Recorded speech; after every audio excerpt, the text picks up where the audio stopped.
Arthur, you dirty bastard. All right, we'll explain why I've made that remark here in just a second. You can look at the minimap if you haven't figured it out by yourself. Spawning here in the top left corner of the map, playing for himself, has no team, and is up to some shenanigans. Give it up for, I'm going to try this, Hyunmin Hook. I can't say his name. I'm sorry, Arthur. That was embarrassing. It is the Teal Protoss Arthur.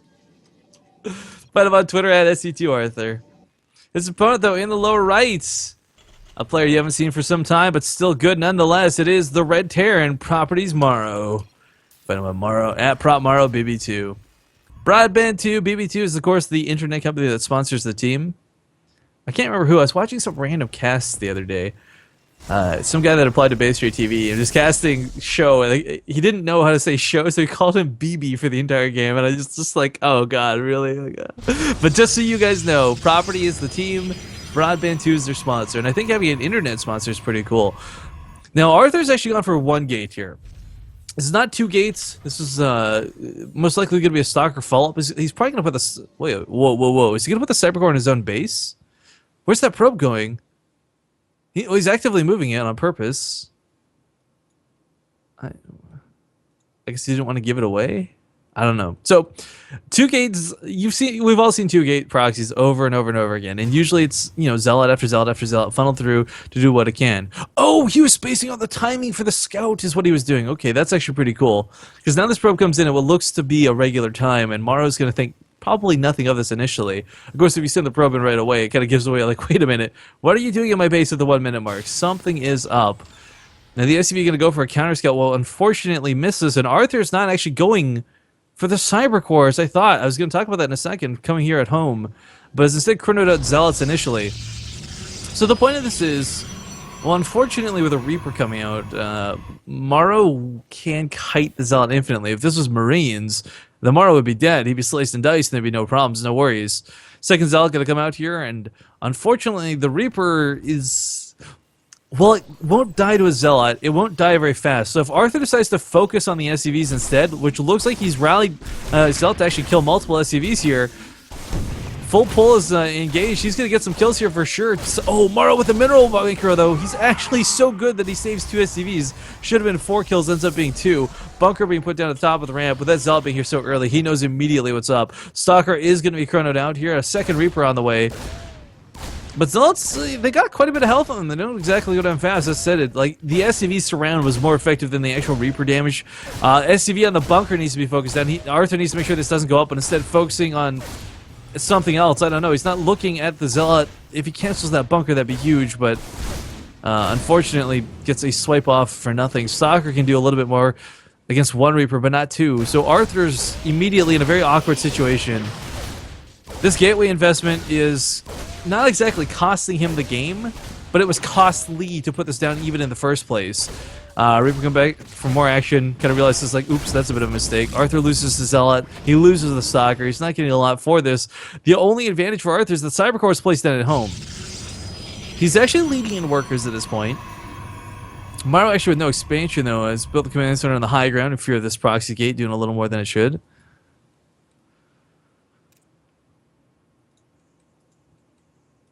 And, of course, the Reaper's hiding in that bunker. This is one of those weird situations where I think defensively 1 Marine in a bunker would be a little more effective. Having the 2 Reapers across the map, potentially picking off probes, assuming your opponent doesn't have a mothership core, could have been a viable side option. Even if he did have the mothership core and you knew it, dancing with the Reapers is never too much of an issue.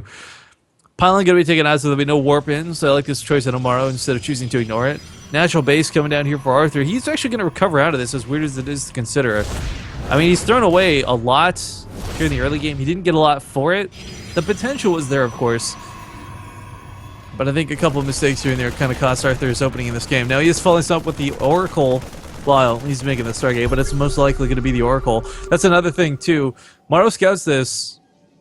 But he's going to actually have to just produce Marines. He's making a Marauder right now, but I think that barracks is going to be turned into Marine production right away, because without reactors down, he might not even have enough actual Marines to deal with the Oracle when it comes in. Mothership Core much less on top of this. And a quick question for you. Are you seeing leg spikes, or is that just me? Yeah, okay. That's unfortunate. Might be Arthur causing them.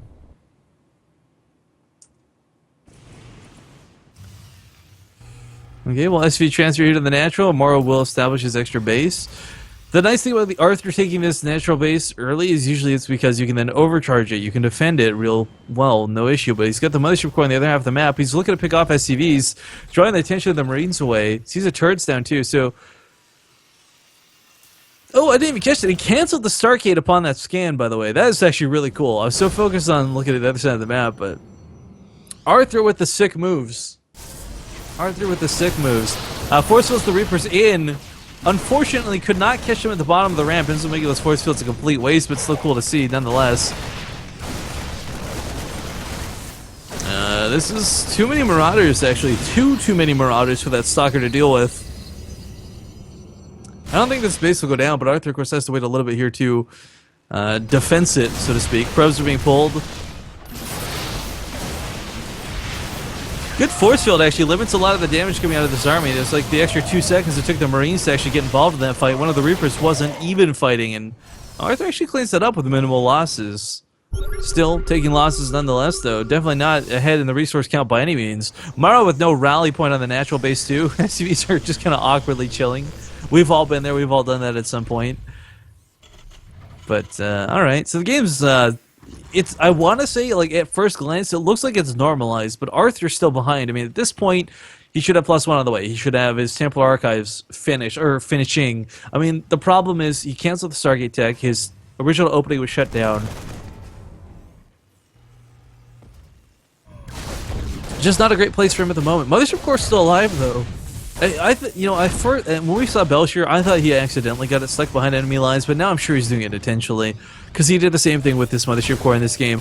Time Warp goes down to try and dance with the Marines, so I guess there's 3 bunkers here on the high ground. SCVs are already being pulled, but with the sentries available, he should be able to break this. Another Zealot Warp might be necessary before pushing in, though. A bit tentative, we'll have to see. What mine's coming in kind of interesting. They will one-shot any one of these units. And of course, the splash damage just a little bit extra versus shields. I think it's plus 35, if I'm not mistaken. Plus 35 for shields. Okay, cool.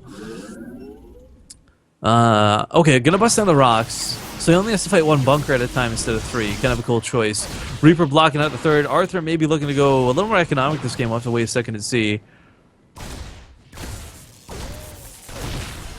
Beautiful catch of that Reaper thanks to the probe support with that Stalker, but rocks are about to go down. More bunkers being placed. Morrow recognizes the issue of the vertical versus horizontal engagement. Windmine's at the top of the ramp, though. There's no real way for Arthur to soak or even detect this, unfortunately. So, backing up for now. This was not an all-in force. He didn't warp in a bunch behind this, and of course, we do see him at home trying to take a little more infrastructure, Twilight Council on the way, extra gases and what have you. But for Morrow, it's not like this was an overly costly defense. Being able to salvage bunkers is cool. You know, you put down like 18 bunkers, big deal. You lose a couple resources in the end. Salvage gives you, of course, 75 minerals back. So it'd be nice to have those basically almost 400 resources back when you can afford it. Ooh, Phoenix soaking the Widowmine hit. So I take it back. That's an effective way to go about this. You can actually hallucinate. There's better versions of what you can hallucinate. I think if you hallucinate Zealots, you get 2 at a time. For example, if you hallucinate Probes, you get like 4 at a time. But Arthur going to follow us up with the Dark Shrine once again. Didn't work so well for him in game number 1. And this time, Morrow's got a lot more tech going for him. He's got Widowmines. He's got +1 weapons finished up. Stim is done.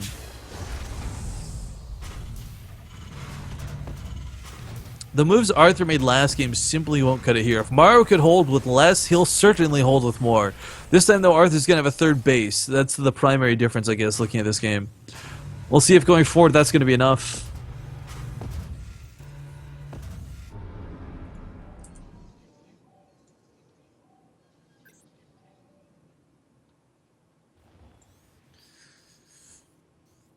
It's just kind of died down right now. I don't really know what to say. It's not a lot to overhype at the moment. Arthur's, of course, just trying to get his tech up. Morrow's got some really great infrastructure going for him. Looking at the main, it's 5 racks, all with add-ons. Factory Overlord is being sent out into the world. Even a 3rd command starting to give it up for Morrow. So as weird as it is to consider, we may have a pretty macro-focused game out of the way this is opened. SCV ready.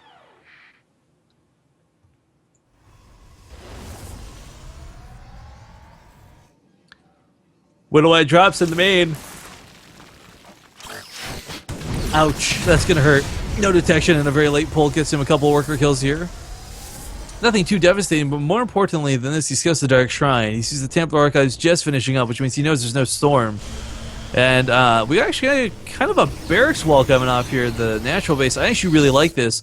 He's left enough spacing for some of them to, yeah, as we see, the Dark Temple can walk through, but this will choke the Zealots really hardcore. Wicked Hadka. SCV dies mid-lag spike, but okay. Gonna pick off a couple of these. As the army responds, another Dark Templar maneuvers around to see if a third base is up, but of course that's not going to be the case.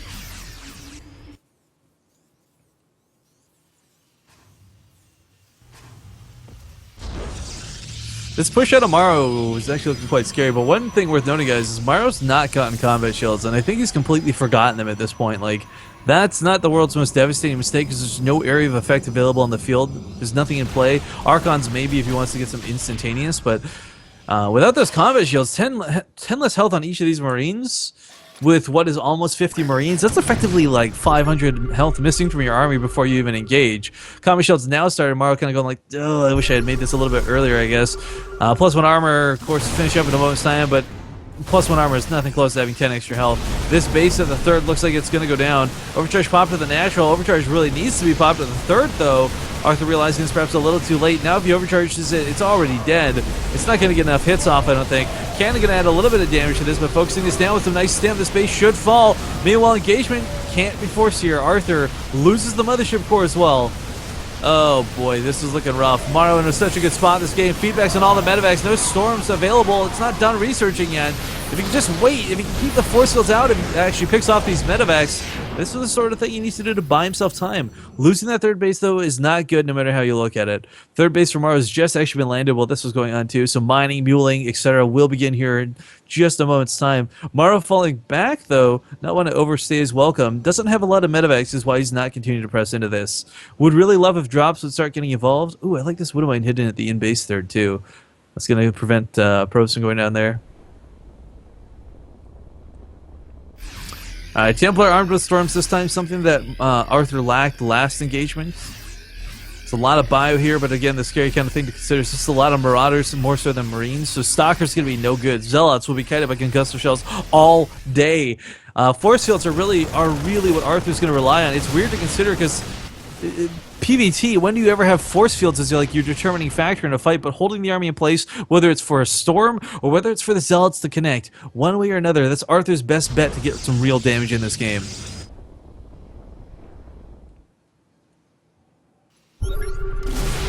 Man, Arthur, actually, he's got a bit of a clock here, too. +2 is finishing up in a moment's time from Morrow. Guardian Shield goes off. Looks like he's certainly going to try and get those force fields that he needs.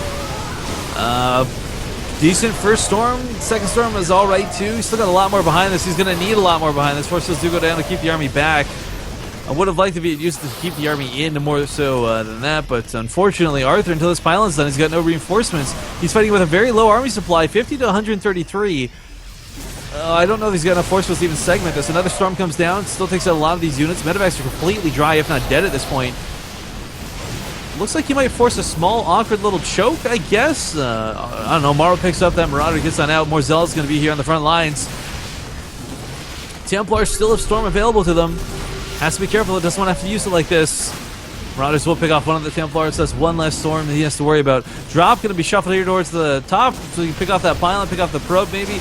Not wanting to push forward with too much, knowing the Storms are just ready and waiting for him. Bit of an awkward engagement here for Morrow, because, I mean, at first glance, he should be able to just A-move and take on this fight, but of course, Storms are what's keeping him back. Another great snipe here with those Marauders. Another Templar does fall. Charge loss coming in, attacking from both fronts, left and from right. Storm goes down. Lots of damage going out, but there's no more Storms available. This is the last bit of army from Arthur, and looks like Morrow will take it 2-1 over Arthur. Oh, do you not have